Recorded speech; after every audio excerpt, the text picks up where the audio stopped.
Today I'm taking a ferry to Nusa Penida, and the ticketing booth put me on an e-bike to get to the ferry. I'm not sure why though, because it was like a 10-minute walk. Again, the ferries here are meant for tourists. There's virtually no locals on them. The entry ticket for every boat here is a little lanyard, and this is the boat. It's pretty standard, and luckily I didn't get too much seasickness because it didn't rain and it wasn't too wavy. The vibes here are completely different from Gili T. There are a lot less tourists. This time I stayed in a homestay, so it was more in a remote area. There were some farm animals and there were a lot of dogs here, but most of them do seem to be domesticated.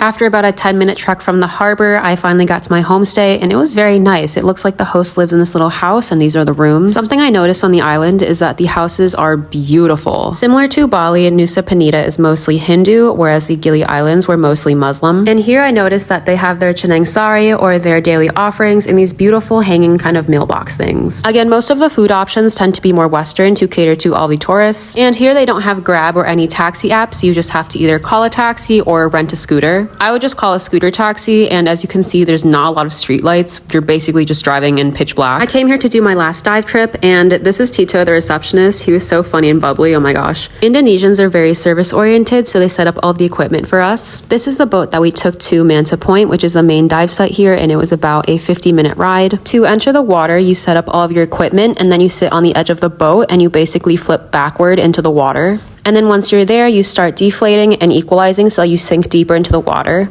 Each dive is about 40 to 50 minutes long, depending on how much air you consume, and I can go down to 30 meters because I have my advanced certification. So for the main stuff we saw a lot of beautiful coral and fish. We also saw many blue-spotted stingray and sea turtles, but the main attraction at Manta Point are the giant manta rays. These guys don't go too deep, they go about down to 10 meters. But this was definitely the highlight of my scuba diving here. They're so large and majestic, and it was just so cool to witness up close. To end the dive trip, the dive guide puts up an SMB, or a surface marker buoy. This notifies boats that divers are going to ascend to the surface. And this also is when we do our safety stop to allow the nitrogen to release from our bodies. But that is all for my time in Indonesia. I definitely want to come back to explore more parts of the country. It's definitely one of my favorite countries in the world because the people are so nice, the islands are so beautiful, and there's just so much to do.